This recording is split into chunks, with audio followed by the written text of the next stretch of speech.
rounds of amateur action in the Bantamweight division. This bout sponsored by Bebo Extensions. Introducing first, fighting out of the blue corner at 6 feet tall, an amateur record, 2 wins, a single defeat against a single draw, representing Team Crossface from Rockford, England, Omar Sargent. And his opponents across the cage in the red corner at 5 feet 11 inches tall, an amateur record, 5 wins, 5 defeats, representing Prime MMA from Dunstable, Duncan Djillali. When the action begins, your referee in charge, Rich Mitchell. Bantamweight action already here at FIGHTSTAR Championships 13. Omar Sargent in the black and red board shorts takes on Duncan Djillali. Yeah, we'll take it. In the white trunks, I'm Dave Leatherby, alongside me, Dean Midat. Sargent working on the outside there, very cautious, using that lead hand to pour out, looking for the jab. It's like he's just he went for the head kick, slipped, back to his feet, almost initially. Big double leg shot there, looking to pull guard. Turning it into a leg track single on top position. And this is where Sargent likes to be. He's a really good grappler, excellent guard passes, awesome submissions from the mount. So that's where he's going to try and get. Yeah, it was a beautiful little transition from Sargent. Went for the takedown, missed it, pulled guard, but then straight back up on the single. A la Damian Maia. Now looking to take the back of his opponent. Djillali now, whoa. Accidental knee. The knee just went too high, yeah. I think Djillali was saying, it didn't hit me, it's cool. Which is just, I'm pretty sure he was waving the referee off as if to say, it's all right, it's an accident, I'm okay. Which, from a competitive point of view, Dean, I'd be inclined to get a restart so the guy wasn't on your back. But very honest of him, but he's in big trouble now. Now he's mounted. Sargent stuck to him like glue, and this is where he wants to be, in the mounted position. Very dominant from here, keeps his hips down very, very hard. Very hard to escape from this position. Usually goes for the armbar in this position, but the cage is stopping him from doing that. Djillali did a great job of standing to his feet. Instantly pops up. Now he's got to start working the sprawl and brawl tactics. Strike, keep the hips back, sprawl down to the ground. Yeah, good work from Djillali, and very experienced amateur at this level. 10 fights in the bag for him, so there's not much he wouldn't have seen. Stayed very calm there. Sargent again electing to pull guard after the shoot.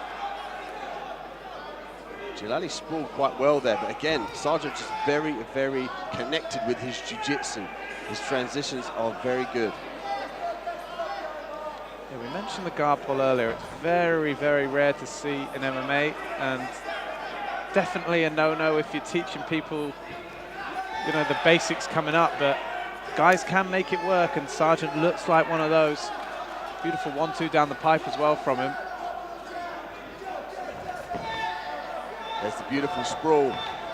But Sargent looking for the outside trip, gets caught in the Uchimata. The Sargent switches the position, ends up on top. Excellent positional awareness from Omar Sargent. I look for the armbar, Dean, although only 10 seconds left. Time's against him here. Sargent working from the top position again, but Sargent's so confident off his back, he's able to shoot that double and pull the guard position. But if that happens, Djillali's either got to sprawl, stuff the head, use the block so his forearms onto just kind of the top of the neck, the trapezius muscles we call them, just the top of the neck muscles, to block him off and circle away. He's got to put weight on top of Sargent so he can't pull him into guard. So Djillali's got to work this footwork and work the strikes on the outside. Yeah, it's an interesting conundrum for Djillali, because, he got into it and looked to secure a beautiful Uchimata throw, and then still ended up on his back in the transition. So that's the difference really in grappling, is it, when you move up the levels, that one guy might be operating 1 or 2 or 3 moves ahead of you, and then no matter what you throw at him, he's answering back, and that's what's happened in that round for Djillali. But as I mentioned before, very calm customer, Djillali, and you know, at one point he was mounted and receiving a lot of shots, and he still kept his composure, and he's still very much in this fight now.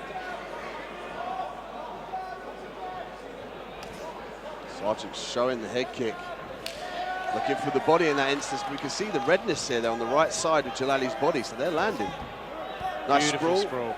He's got to block off the head now. He can't hold on to anything. He's going to get dragged into a guard position here. Again with that is beautiful. Yeah, it got into the battle, and you know, Djillali's probably used to stuffing people with that whizzer, and Sargent's just not that guy, you know. He's got a counter for it, and now he's on top position again.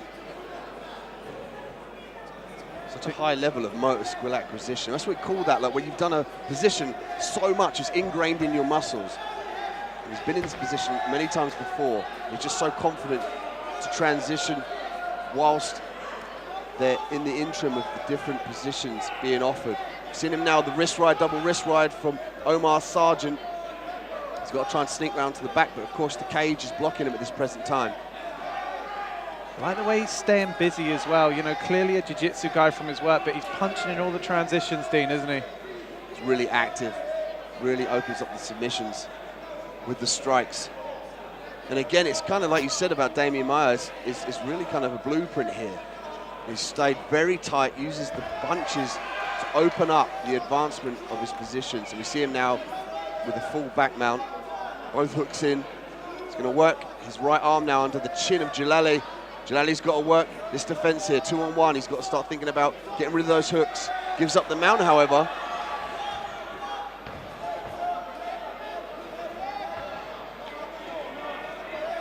Sargent in mount now, getting busy. Djillali desperately trying to buck his man, but not having much success, and Rich Mitchell taking a close look at it.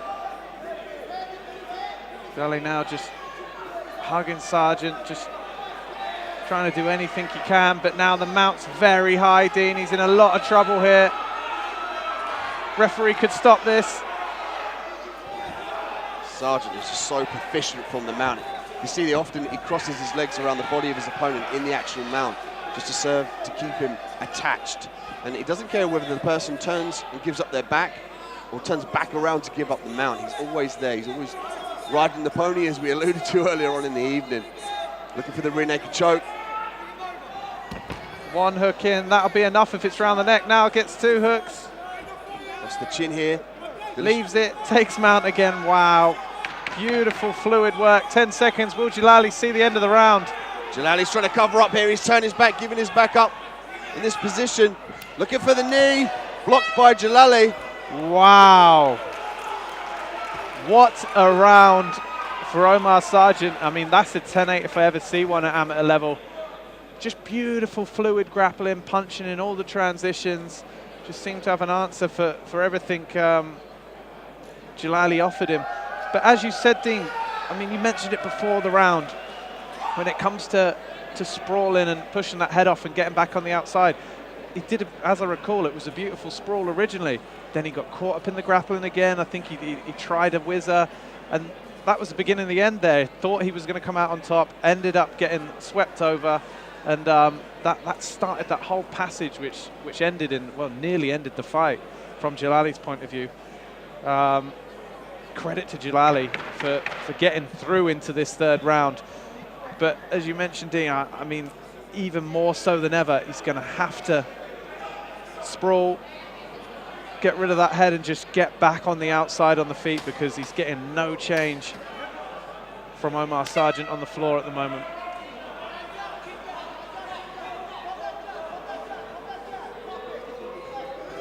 Omar again, he's even showing that lead hand, working the kicks, gauging the response here, waiting for the ample time to shoot that double.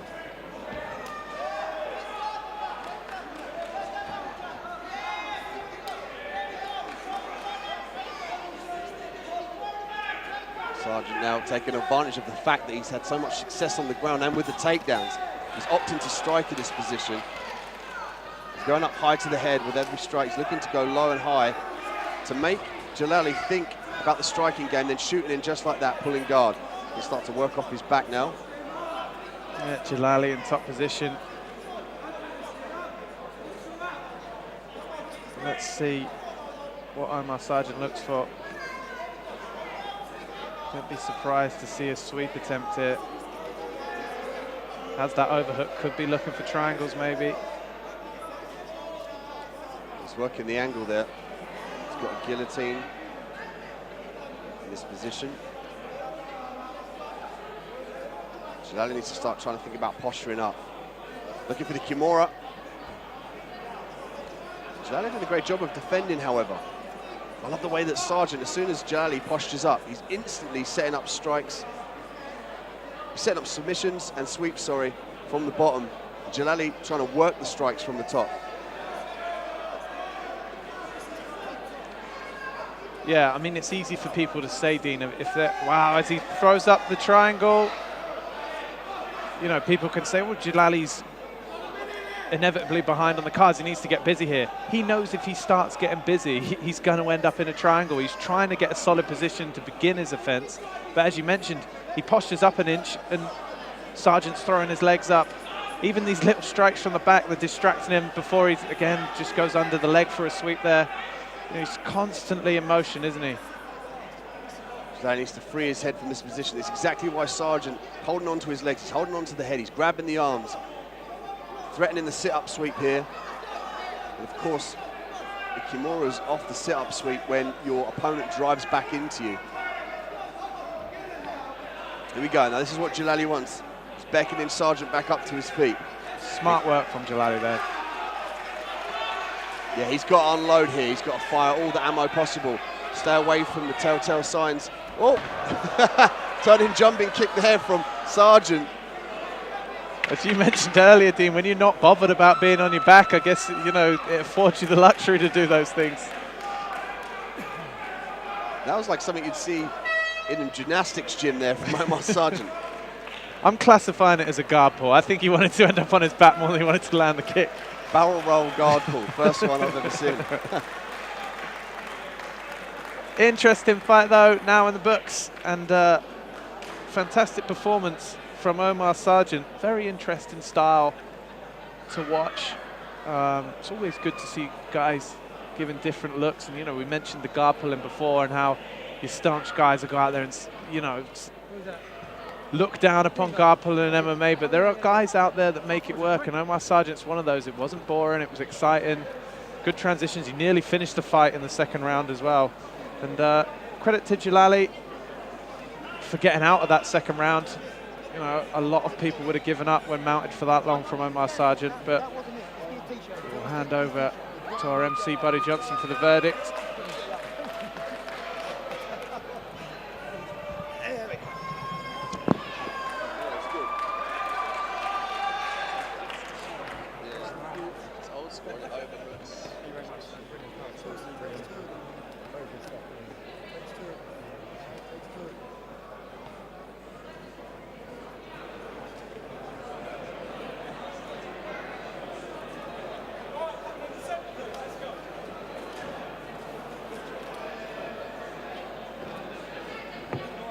Ladies and gentlemen, round of applause for both fighters this evening. Come on. Inside the cage, this bout goes the distance, 3 rounds, and we go to your judges' scorecards. Our judges score the bout 30-24, 29-27, 30-27, declaring your winner by unanimous decision, Omar Sargent.